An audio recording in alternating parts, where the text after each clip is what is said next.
Bonjour à tous, j'espère que vous allez bien. Alors on se retrouve aujourd'hui pour un nouveau tuto. Aujourd'hui je voulais vous présenter un peu l'alternative à la bûche parce que souvent on fait des bûches. Et je me dis pourquoi pas servir un petit entremets tout léger, tout délicat en fin de repas. En sachant que cette version peut être utilisée aussi en salé. Par exemple, comme on est dans une folie des carottes, flanc de carottes dedans. J'ai fait aussi une préparation, donc c'est une tarte de carottes, mais en fait c'est un peu un appareil un peu épais. On met dedans et dans la petite cavité on met une petite sauce au fromage. Ça marche très bien.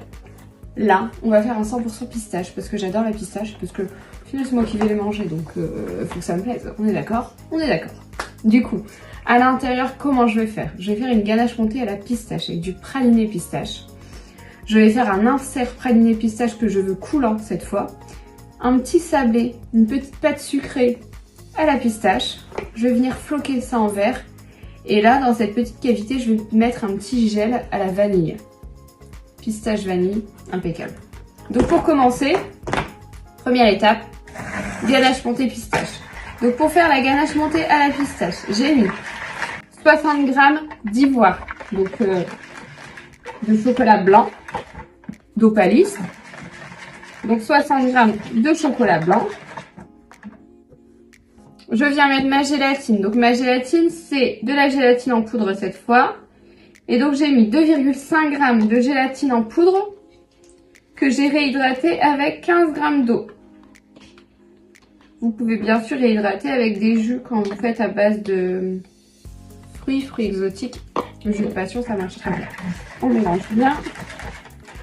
Je vais venir ajouter 165 g de crème liquide froide et 72 g de praliné. Une fois que j'ai ajouté tout ça, je vais venir mélanger.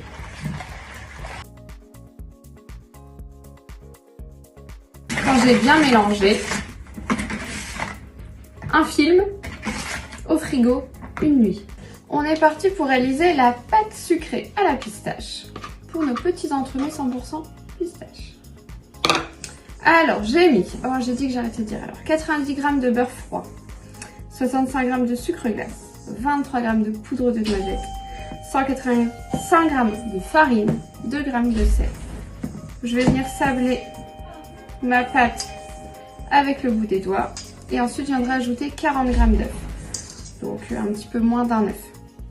Et donc là on va venir ajouter 40 g d'œufs. Alors oui, moi je travaille tout le temps sur la table, j'aime bien travailler sur la table.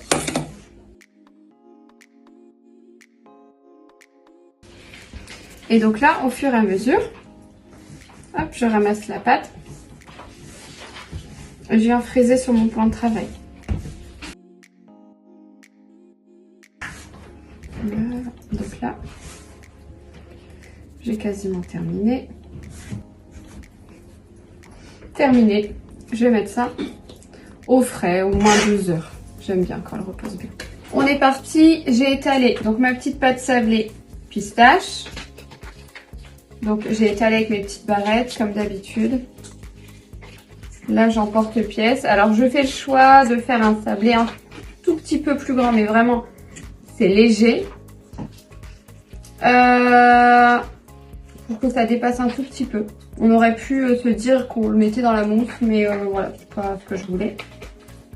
Et donc là je mets en cuisson 160 degrés pendant 15 minutes. Je m'occupe maintenant de monter la ganache montée à la pistache. Donc je n'ai pas monté très ferme, vous voyez. Juste pour que ça tienne bien. Là je vais mettre dans une poche, ça va être plus simple parce que c'est des petits. On est parti pour le gel vanille. Alors qu'est-ce que c'est un gel vanille? C'est juste de la petite déco. Vous allez pouvoir en mettre sur vos tartes. Voilà, moi je m'en sers pour plein de choses. Et ça a un avantage, c'est que du coup, on va réutiliser nos gousses de vanille usagées pour réaliser ce gel vanille. Donc là, il y a 0 perte en gros. Donc ce que j'ai fait, alors j'ai mis 120 g d'eau, j'ai mis des gousses de vanille que je me suis servi pour d'anciens tutos, que j'ai rincé sous l'eau, que j'ai laissé sécher, je les ai mis dedans. Donc là, il y a 2 gousses. Et ensuite, j'ai mis 150 g de cassonade avec 8 g de pectine. Je fais me chauffer mon eau. Dès qu'on est un petit peu à ébullition, je viendrai ajouter mon mélange de cassonade et de pectine. Je viendrai bien mélanger. Je mixerai dans un mixeur, avec un mixeur plongeant, pardon. Et ensuite, je viendrai l'utiliser pour la déco de mes petits sapins. Et donc là, je vais...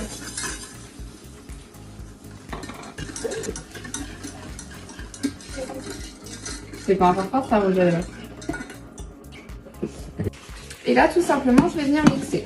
Donc, il y a bien mes gousses, hein, vous inquiétez pas.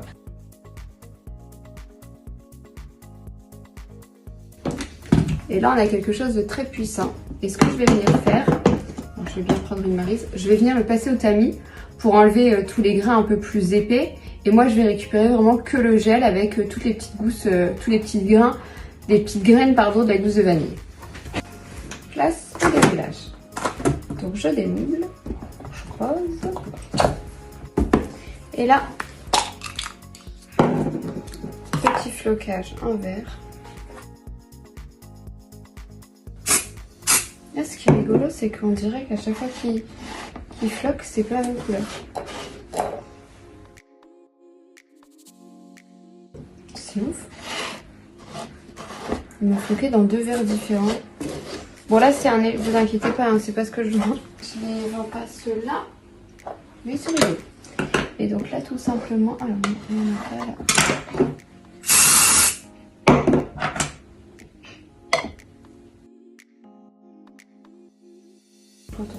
Il faut le dire, je suis contente. Donc là, j'ai mis mon petit gel vanille dans mon petit flacon drip. Je prends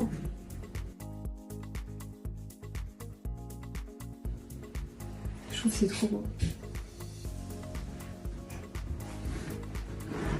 Et voilà. Alors, je vais essayer de prendre sans faire tomber. J'espère que ce petit tuto vous a plu et on se retrouve très vite pour un tout nouveau tuto.